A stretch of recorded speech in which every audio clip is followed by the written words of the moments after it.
কবিতা কবিতাৰ শিৰোনাম প্ৰেমৰ অনুভৱ ৰাইটাৰ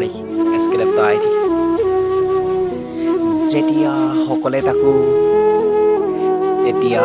মনতে পৰে মৰমৰ স্মৃতিবোৰ এতিয়াও পাহৰিব পৰা নাই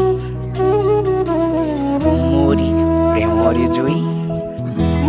কেনেকৈ বাৰু নুমাম প্ৰিয় প্ৰেম ইমানেই বিষাক্ত এই বিষাক্ত বেদনাতে ভুগিছো তুমি কিয় ভাল পাইছে মৰম এৰি দিছে কেতিয়াও পাহৰিব নোৱাৰাকৈ এই বিষাক্ত বেদনাতে যি সাঁচো তোমাৰি উভতনি শাখাৰ